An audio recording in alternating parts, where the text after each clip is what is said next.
ఈ బిజినెస్ ఏదైనా మీ ఊర్లో ప్రమోషన్ చేయాలంటే అది సుమన్ టీవీతోనే సాధ్యం. ఇప్పుడే సంప్రదించండి. Hello yes, welcome to Suman TV. వలస పనుల కోసం ఉపాధి కోసం వెళ్ళిన వ్యక్తి ట్రైన్ దిగి టీ తాగాలనుకున్నాడు 20 సంవత్సరాల క్రితం. సో ఆ ట్రైన్ దిగడమే తప్పైపోయింది ఆయన జీవితంలో. సో తర్వాత కుటుంబ సభ్యులను చేరుకోలేక 20 సంవత్సరాలు ఒక వింత ప్రపంచంలో తన జీవితాన్ని గడిపానంటున్న ఆ గిరిజనుడి వ్యధేంటో చూపించేందుకైతే నేను పార్వతీపురం మన్యం జిల్లా అయితే వచ్చేసాను.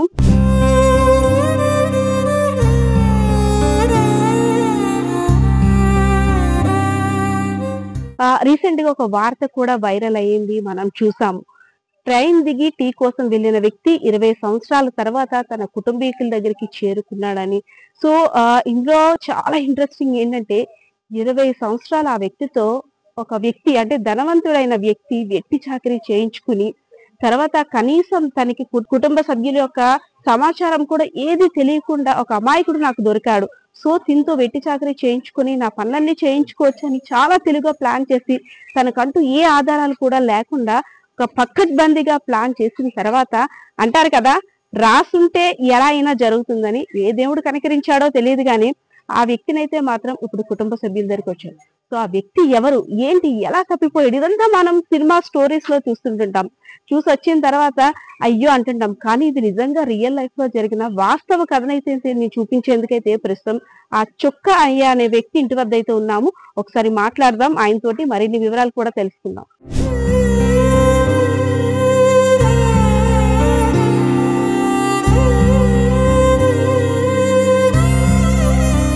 చుక్క అలియాస్ అప్పారావు. ఇదిగో ఈయన 20 సంవత్సరాల క్రితం టీ తాగడం కోసం ట్రైన్ దిగిన తర్వాత ఒక అయోమయ పరిస్థితిలోకి వెళ్ళి ఎక్కడున్నాడో, ఏం చేస్తున్నాడో, ఎవరి కోసం ఏం చేస్తున్నాడో కూడా తెలియని పరిస్థితి నుండి ఇప్పుడు తన కుటుంబ సభ్యుల దగ్గరికి అయితే చేరుకున్నారు. సో ముగ్గురు, వాళ్ళ అమ్మాయి అండ్ వాళ్ళ అల్లుడు గారు. తను 20 సంవత్సరాల క్రితం ఈ అమ్మాయి పెళ్లి సమయంలో వెళ్ళిపోయారు అనుకుంటా. సో మాట్లాడదాం. అమ్మా నమస్తే. అమ్మా మీరేమవుతారు? మా నాన్నగారు. మీ నాన్నగారు. మీ పేరు? సాయమ్మ, దొంపదోరు సాయమ్మ. సాయమ్మ. సాయమ్మ గారు 20 సంవత్సరాల క్రితం మీ నాన్నగారు అసలు ఎక్కడికి వెళ్ళారమ్మా? చెన్నై వెళ్తాను కూలి పని కానీ వెళ్ళి తప్పిపోయాడు మేడం. తప్పిపోయాడు 20 సంవత్సరం. ఒక వారం రోజుల్లో మా ఆయన వెళ్ళాడు నెనక వెళ్తే నెనక్కాడు 6 రోజులు. నెనకి ఎక్కడ దొరకలేక డబ్బులు అయిపోయిన తర్వాత తిరిగి వచ్చేసాడు. మళ్ళీ మా నాన్న మరి ఇప్పుడు లేడు, చచ్చిపోన్నాడు అని ఏడ్చుకొని ఒక నెల రోజు, ఒక 2 మాసాలు 3 మాసాలకి ఉంది. మరి చచ్చిపోన్నాడు మళ్ళీ వస్తాడు అని అలాగే ఉండిపోన్నాడు. మా అమ్మ అలాగే ఏడ్చుకొని వేసుకొని మా ఆయన వెళ్ళిపోన్నాడు, నేను ఏగులతో బతుకుతాను అని అలాగే నీరుసాయి. మళ్ళీ మా అమ్మ చనిపోయింది. మళ్ళీ చనిపోయిన తర్వాత మరి ఏడు చేస్తామని నేను అలాగే ఇక్కడే కన్నూరు ఏగులు లేకుండా అత్తూరు ఊరి, అదే కన్నూరు అదే అత్తూరు ఊరి అని మర్చిపోయి. అంటే మీ నాన్నగారు వలస పనుల కోసం చెన్నై వెళ్ళిపోయారు. సో అంతకు ముందు ఇక్కడ ఏం చేసేవారమ్మా? చుట్టూ వ్యవసాయం చేసుకున్నాడు. అప్పుడు ఎంతమంది వెళ్ళారు? ఈయనతో పాటు ఎంతమంది వెళ్ళారు? నలుగురు. మా నాన్నతోని 4 వెళ్ళారు. 4కి ఇప్పుడు ఒకడు చచ్చిపోన్నాడు, 2 బతుకున్నారు. ఈ 4 వెళ్ళినప్పుడు ఈయన ఏ స్టేషన్ అంటే ఎక్కడ తప్పిపోయారు? ఒక దగ్గర ట్రైన్ మారేది ఉంటుంది కదా, ఎక్కడో దగ్గర, అది ఏ ఏరియా తెలుసా? చెన్నై అట్ట. చెన్నై టీ తాగడానికి దిగ్గేసి తప్పిపోయాడు. 3 ఎక్కి వెళ్ళిపోతామని వెళ్ళారు, చూసారట అక్కడికి దిగి.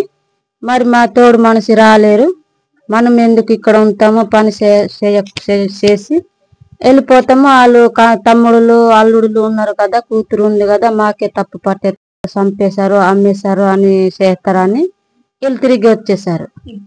అమ్మ మరి ఇప్పుడు చనిపోయారు అనేసి మీరు భోజనం అన్ని పెట్టేసుకున్నారు. ఊరంతా కూడా ఇంకా మా నాన్న లేరు అని చెప్పేసి 20 సంవత్సరాలు అవుతుంది కదా, మళ్ళీ తిరిగి అంటే మీ నాన్నగారు వచ్చారు కదా, ఫస్ట్ తెలియగానే మీకు ఎలా అనిపించింది? ఎలా అనిపించింది మేడం, అలాగే ఉన్నారు. ఆ వీడియోలు చూసి, ఆ న్యూస్లు చూసి మా నాన్నగారు బతికే ఉన్నారు, ఎక్కడ ఉన్నారు అక్కడ వెళ్తాము, ఎవరికి కలిస్తే ఎవరు ఏది చెప్తారని వెళ్తే కలెక్టర్ దగ్గరికి వెళ్ళాలని చెప్తే కలెక్టర్ దగ్గరికి వెళ్తే కలెక్టర్ తెలియపరిచేది. పర్వాలేదు మీ నాన్నగారు వస్తారని అని అది కలెక్టరే పంపితే వెళ్ళాం మేడం. వెళ్ళి మా నాన్నకి చూసాము, ఈడే మా నాన్నగారు అని గుర్తుపట్టాము. మీరు వాళ్ళ అల్లుడండి? మీ పేరు? చందు. చందు గారు. అంటే ఇంటి దగ్గర ఉన్న ఆడవాళ్ళు ఆయన గురించి పడే బాధ వేరు, కానీ ఆయన వెతకడానికి ఫస్ట్ వెళ్ళింది మీరే కదా? నేనే వెళ్ళాను మేడం. ఎక్కడెక్కడ వెతికారు అసలు ఆ టైం? ఊట్కోట్, మైలపూర్, జగన్నాథ్పూర్, పెద్ద తిరుపతి. అన్ని ఆ టైంలో అంటే ఫొటోస్ కూడా ఏమీ లేవన్నారు. అసలు ఎలా వెతకగలిగారు అప్పుడు? మా ఆయనకి ఆధార్ ఎట్లేదు, ఫేస్బుక్ దారిన వెళ్తే వాళ్ళ నాన్న పేరు ఉంది. మా ఆయనకి కొన్ని ఇంటి మీద పట్టా, ఇంటి తాలూకా అక్కడ ఏటీ లేదు. మా ఆయన ఓటు కార్డు కూడా లేదు. పోనీ ముఖం పేసిన బట్టి తెలుసుకోవచ్చేమో. ఇందంట ఇటుకి బెడ్లు కోసిన వాళ్ళ దగ్గర, కంకర పని చేసిన వాళ్ళ దగ్గర ఇవి చూసుకొని 6 రోజులు తిరిగాను. నేను తీసుకెళ్ళిందే తక్కువ అమౌంట్, ఇంట్లో డబ్బులు లేవు. అది అయిపోయేసరికి నాకు ఖర్చులు సరిపోయినంత వరకు చూసుకొని మళ్ళీ తిరిగి వెళ్ళిపోతుంది. మరి అప్పుడు కంప్లైంట్ ఇచ్చారా పోలీసులు? కంప్లైంట్ అంటే మా ఆధార్ లేకుంటే ఎలా ఇవ్వలేం కదా. అప్పట్లోనే అంటే అప్పట్లో ఆధార్ అవి పెద్దగా ఏమీ లేవు కదా, అప్పట్లో ఫొటోస్ కూడా కంప్లైంట్ అందుకు ఇవ్వలేకపోయారా? ఫొటోస్ లేదు. పోనీ ఫొటోస్ ఇస్తే ఫొటోస్ బట్టి అయినా కంప్లైంట్ పలానా వ్యక్తి తక్కువ అనేసి ఇవ్వడానికైనా బాగుంటది. సో ఇలాగా దొరికారు పలానా వ్యక్తి దగ్గర అంటే, ఒక వ్యక్తి దగ్గర 20 సంవత్సరాలు వెట్టి చాకరీ ఆయన చేయించుకున్నారు అనేసి. సో ఆయనతో మీరు మాట్లాడారండి? లేదండి, ఆయనతో ఇక మాట్లాడారు. మరి 20 సంవత్సరాలు ఆయన సమాచారం గాని ఏమీ ఇవ్వకుండా 20 సంవత్సరాలు ఆయన దగ్గర ఉంచారు కదా అలా పని చేయించుకొని. సో ఈ మధ్యలో ఎప్పుడు కూడా మా మనిషి గురించి మాకు ఎందుకు తెలియజేయలేదని మీరు ఎప్పుడైనా అడిగారా ఆయన్ని? లేదండి, అడగదు. ఎందుకంటే మాయ 20 సంవత్సరాలు కదా, మాయ అలా పోయి ఉంటది అనేసి మేము ఆలోచించుకుని ఇప్పుడు తెలిసిన తర్వాత అడిగారా? తెలిసిన తర్వాత మళ్ళీ అడగడం అంటే వ్యక్తిగతంగా ముందు పోలీస్ స్టేషన్ లో తోస్తారు, లేకపోతే నేను అడుగుతాను అనుకున్నాను. కానీ ముందు పోలీస్ స్టేషన్ లో తోసిన తర్వాత మనం అక్కడికి వెళ్ళినా సరే మనం ఆయనకి అడిగినంత ఓపికలు ఉండవు, శక్తి ఉండదు. ఇప్పుడు పలానా వ్యక్తి గురించి చాలా సోషల్ మీడియాలోని కానీ ప్రభుత్వ అధికారులు అందరూ కూడా పలానా వ్యక్తి ఇలాగా అక్కడ ఇరుక్కుపోయారు అనేసి అని అందరికీ మెసేజ్లు పెట్టారు. సో 20 సంవత్సరాల క్రితం అంటే అప్పటికి ఇప్పటికీ ఫేస్ గానీ అంతా మారిపోయి ఉంటుంది కదా.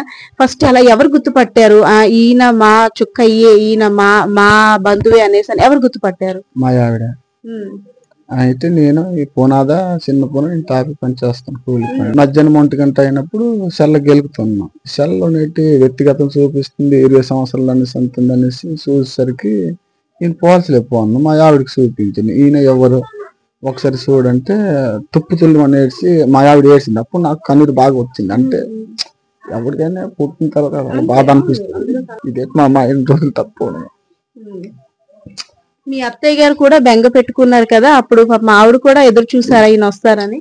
మా అత్తయ్యకి 10 సార్లు చెప్పుకోండి, అత్తయ్య నువ్వు ఎక్కువ ఆలోచించుకో, నేను ఎందుకంటే నేను కొడుకుని కాబట్టి పట్టించుకోకూడదు అలాంటివన్నీ మా అత్తయ్య.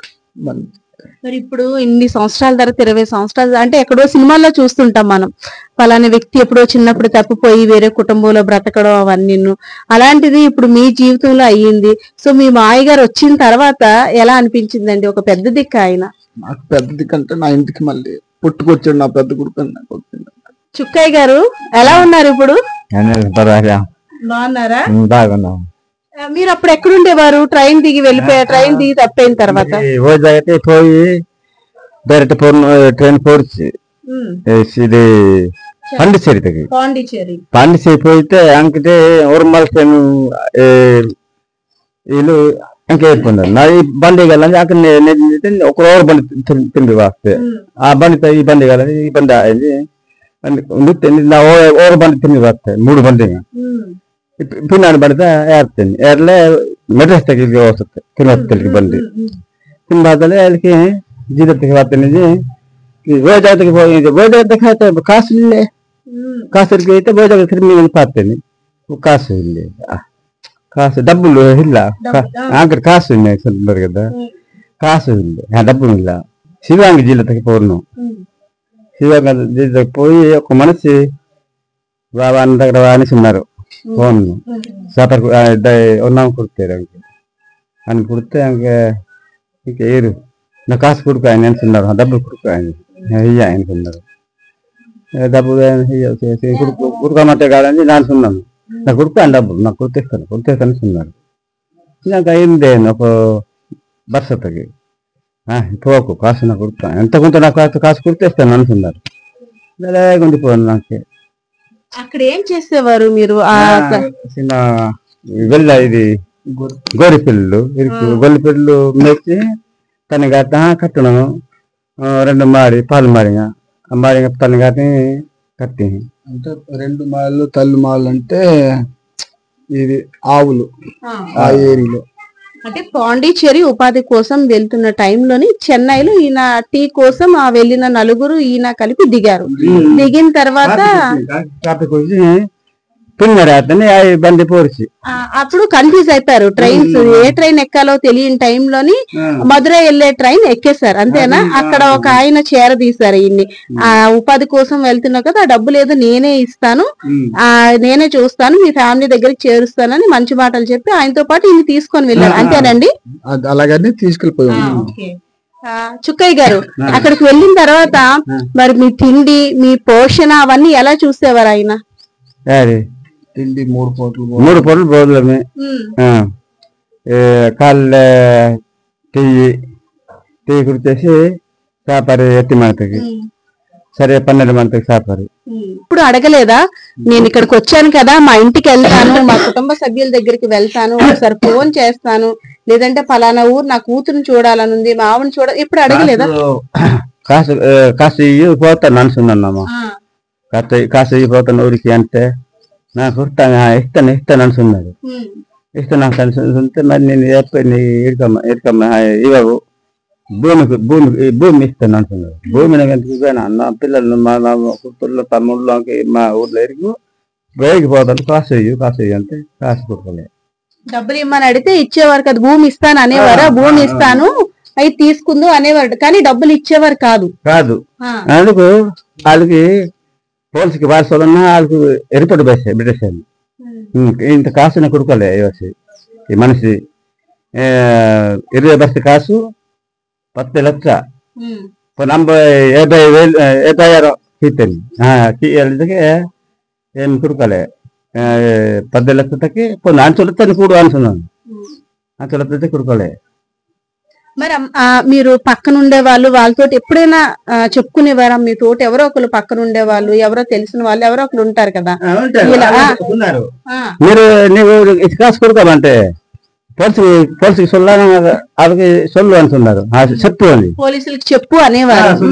మరి మీరు మామయ్య నువ్వు ఇన్ని రోజులు ఇక్కడ ఉన్నావు కదా, పోనీ వెళ్ళిపోబెట్టి నీ కూతురు దగ్గరికి డబ్బులు అడగొచ్చు కదా, డబ్బులు ఎంతో కొంత అడిగేసి వెళ్ళిపోవాలని అంటే మా అయ్య పోనీ నాకు 10-20 సంవత్సరాలకి 10 లక్షలు ఇవ్వకపోయినా సరే మా ఇంటికి వెళ్ళినట్టుగా 1 లక్ష రూపాయలు ఇచ్చే నేను వెళ్ళిపోతాను అడిగేవాడు. నీకు నీ డబ్బులు మొత్తం బ్రాంకీలో పెట్టాను, నేను ఎప్పుడైనా ఇస్తాను అనేవాడు. గట్టిగా అడిగేసరికేమో భూమి రాసి ఇస్తాను అనేసి అన్నాడు. ఇలాగైతే అవ్వదనేసి ఆయన జట్టు మనిషి తెలిసినోడు కూడా నువ్వు ఇలాగంతా వెళ్ళలేవు, నువ్వు ఇంకా వేరే వాళ్ళ దగ్గరికి వెళ్ళి ఒక పోలీస్ ఆయనతో మాట్లాడితే ఆయన పబ్లిక్ పెట్టిన తర్వాత కలెక్టర్ దృష్టిలో పెడతారు, అక్కడ నుండి నువ్వు వెళ్ళిపోవచ్చు అనేసి. మా అక్కడ నుండి కలెక్టర్ ఆఫీస్ దగ్గర నుండి వేసేసరికి ఆ వాల్ పేపర్లు చూసిన తర్వాత న్యూస్లు అన్ని చూసిన తర్వాత మేము ఇక్కడ మా వాళ్ళని నేను చూసిన తర్వాత ఇతను మా మామి అనేసి కలెక్టర్ దగ్గరికి వెళ్ళి ఇదంతా కూడా ఏఓబి ప్రాంతం అంటే ఒరిస్సా బోర్డర్ చెప్తే అక్కడ పోదు, ఇది నాకు పోదు అని ఇప్పుడు మీరు చెన్నైలో కూడా మీకు ఆధార్ కార్డు కానీ ఏమి చేయించుకున్నారా? అక్కడ ఏమీ లేదా? ఆటో కార్డు ఎక్కడ చూద్దాము, ఇట్లా ఆటో కార్డు ఉంటే ఉన్నారు, ఆటో కార్డు ఇరికి రోజు తలుచుకునేవారా మా ఆవిడ ఎలా ఉందో, నా కూతురు ఎలా ఉందో అనుకునేవారా? కాసు లేదా మీరు తలుచుకొని ఎప్పుడు నేను వెళ్ళగలనా లేదా అసలు వెళ్ళగలం అని నేను నమ్మకం ఎప్పుడైనా? 10 బర్స ముందు నెలసి ఉన్నాను, 10 బర్స వస్తే కాసు కూడా అంతే కాసు బెంకి తెరి పంచున్నాను. బెంకి తిరిగి కుడుకున్నాను, వెళ్ళిపోతున్నప్పుడు కుడుకొని అన్నాను ఏం లేదు. మరి చాలా రోజుల తర్వాత వచ్చారు కదా ఇక్కడికి, ఊరిని చూసి ఎలా అనిపించింది? మీతోటి ఒక 4 వచ్చారు కదా ఉపాధి కోసం, వాళ్ళందరినీ కలిసారా? చెప్పారా ఇలాగా? చెప్పలే చెప్పండి, 2 రోజులు ఎక్కువగా ఇప్పుడు కలిసారండి ఆయన వాళ్ళందరూ, అంటే వాళ్ళందరూ వచ్చారా? ఒక లేరు అనేసి అన్నారు. ఒక్కడు తనకి దగ్గరోడు, సొంతం ఏరుకాడు. ఇంకొక అయినా అతని వరుసకి చిన్న ఇంకొక ఆయన కొడుకు అవుతాడు. ఆ కొడుకు అయినా మరణించాడు. వచ్చిన తర్వాత ఎలా ఫీల్ అయ్యారు ఆయన ఒక్కసారిగా? అంటే ఏడ్చుకొని అలా పడుకున్నాడు. అంటే నేను అడిగాడు, నేను కథ చెప్పని మా ఆవిడకి ఇప్పుడు మీరు వచ్చిన తర్వాత చెప్తాను. మీ పెళ్లి అయిన తర్వాత బాబు పుట్టినప్పుడు వెళ్ళిపోయారా? బాబు మా పెళ్ళైపోయి బాబు పుట్టి 3 మాసాలు అయింది. మా మా ఇంటికి వచ్చాడు. ఇంటికి వచ్చిన తర్వాత నాకు చెప్పలే. మాకప్పుడు నాటు బండి కోతులుండి మా ఇంట్లోన. మా ఏమో నేను బండి పూసుకుని వెళ్ళినప్పుడు దారి దగ్గర కనిపించాడు. మా ఏ టైం అప్పుడు వెళ్ళిపోతా అంటే లేదు వెళ్ళిపోతున్నాం, మీ అత్తయ్య ఉంది అని అన్నాడు. అక్కడికి వెళ్ళిన తర్వాత తెల్లారేసరికి చెప్పారు నాకు, మీ మా ఇలా లేడని. మా మాయ దేశం వెళ్ళినాం బట్టి మా అమ్మాయి ఇంట్లోనే పెద్దగా మాట్లాడు, బయటకు వెళ్ళి ఇంకెటు మాట్లాడతాను అనేసి నేను తెల్లారి వెళ్ళిన తర్వాత ఫోన్లో వెళ్ళాడురా మీ మామ, కొన్ని ఒక్క కూతురే, కొన్ని చక్కగా చూసుకుందాం అనేసి ఏడుస్తూ చెప్పింది మా అత్తయ్య అన్న. అంటే నీవు ఏడకనేసి నేను 2-3 మాది సేమ్ మా మేనత్తలాగా నాకు కన్నీరు. పెళ్ళైంది కదా, కొంచెం బాధ్యతలు కూడా తీరాయి, చేయి సాయంగా ఉంటుంది దేశం వెళ్తే అనేసి అని. యాక్చువల్లీ దేశం అంటే ఇక్కడ వలస వేరే ఊరు వెళ్తారు కదా, దాన్ని ఇక్కడ ట్రైబల్స్ గాని అంటే ఈ ఉత్తరాంధ్రకు సంబంధించి వాళ్ళు ఎలా అంటారంటే దేశం వెళ్ళాడు పని కోసం, దేశం వెళ్ళిపోయాడు అంటారు. అంటే దేశం అంటే వేరే దేశం అనుకుంటాం కానీ కాదు, దేశం వెళ్ళిపోయారు ఉపాధి పనుల కోసం అంటారు. ఈ రాష్ట్రం నుండి ఈ ఊరు నుండి పక్క ఊరు వెళ్ళినా సరే దేశం వెళ్ళారని ఇక్కడ చెప్పుకుంటుంటారు. సో ఆ తర్వాత అంటే మరి ఇలా అయింది. అక్కడికి వెళ్ళిపోయిన తర్వాత ఎక్కడైతే రైల్వే స్టేషన్ లో ఈయన తప్పిపోయారో ఆ రైల్వే స్టేషన్ ఎంక్వైరీ చేశారా? నేను వెళ్ళాను మేడం. ఆ స్టేషన్ కి, అదే స్టేషన్ కి, మా అమ్మాయిని దిగిపోయిన స్టేషన్ కి 3వ రోజు అంటే నేను వెళ్ళాను. అంటే చెన్నైలో దిగినప్పుడు డెఫినెట్ ఇందంటే మా తిరిగినే ఉంటాడు అనేసి 3 రోజులు అదే ప్లేస్ లో అక్కడ తింటూ అదే ప్లేస్ లో తిరిగేవాడిని. అంటే ఏదో ఒక ప్లేస్ లో దొరుకుతాడేమో అనేసి, కానీ ఏ ప్లేస్ లో దొరకలేదు. వేరే వ్యక్తులకి అక్కడ తెలిసిన వాళ్ళకి తమిళ వాళ్ళకి అడిగితే ఇటుకి బెడ్డలంటే పనులు చేయాలంటే ఇటు ఉండవు, ఊటుకోట, మైలపూర్, జగన్నాథ్పూర్, దార్పూర్ అటు సైడ్ ఇటుకి బెడ్డలు ఉంటాయి, కాంక్రీట్ పనులు కూడా అటే చేస్తారనేసరికి మళ్ళీ అటే వెళ్ళాను. మళ్ళీ అవి లోకల్ బళ్ళు, మనలాగా ఆటోలు కార్లు ఉండవు కదా, అటు లోకల్ బళ్ళ మీద వెళ్ళాను. లోకల్ బళ్ళ మీద వెళ్ళి అటు ఒక 3 రోజులు చూసిన తర్వాత తిరుపతికి దిగిపోయాను. తిరుపతి నుండి అక్కడ 2 రోజులు చూసి మళ్ళీ. సో 20 సంవత్సరాల తర్వాత ఏ దేవుడు కనుకరించాడో చుక్కయ్య నోటినంట ఎందుకు పార్వతీపురం మన్యం జిల్లా అని ఎదుటి వారికి చెప్పాలనిపించిందో, అలా నెమ్మదిగా వెట్టి చాకరీ చేసిన దగ్గర నుండి ఎలా అయినా నేను విముక్తి కావాలి, ఎన్నాలి నాకు ఈ బందీ జీవితం అనుకొని బయటకు వచ్చిన తర్వాత ఒక బాహ్య ప్రపంచంలోకి అడుగు పెట్టాడని చెప్పుకోవచ్చు. తన అమాయకత్వాన్ని, అంటే భాష రాదు, తన దగ్గర రూపాయి లేదు, చదువు రాదు, ఏమీ రాదు, ఇలాంటి అమాయకుడి యొక్క అమాయకత్వాన్ని ఆసరాగా చేసుకున్న ఆ వ్యక్తి తెలివిని చూస్తే ప్రతి ఒక్కరు కూడా అవాక్ అవ్వాల్సిందే కదా. ఆయన చెప్తుంటే వింటున్నాం, నిజంగా కలమంటి నీళ్ళు కూడా వస్తున్నాయి కుటుంబ సభ్యులకి. బ్రతుకున్న వ్యక్తిని చనిపోయాడు అని ఊహించుకొని ఊహల్లో బ్రతకడం ఎంత కష్టం కదా, వస్తాడో రాడో తెలియని పరిస్థితి. సో ఏదైతేనేం చివరికి ఎలా అయినా కుటుంబ సభ్యుల దగ్గరికి చేరాలని రాసి పెట్టుంది, చేరుకున్నాడు. అలాగే ప్రభుత్వ అధికారుల సహాయ సహకారంతో కూడా కుటుంబ సభ్యులందరినీ కలుసుకోగలిగాడు.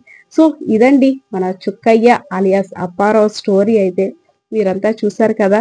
వామ్మో, నాకైతే మాత్రం చాలా సర్ప్రైజ్ గా ఉంది. 20 సంవత్సరాల తర్వాత భాషలోకి వెళ్ళి మళ్ళీ ఇక్కడికి రావడం అంటే మాత్రం హ్యాట్స్ ఆఫ్ నిజంగా ఆయనకి. సో పరిస్థితి ఇది. Camera person Balakishore, Padma, Suman TV, Parvathipuram Manyam జిల్లా.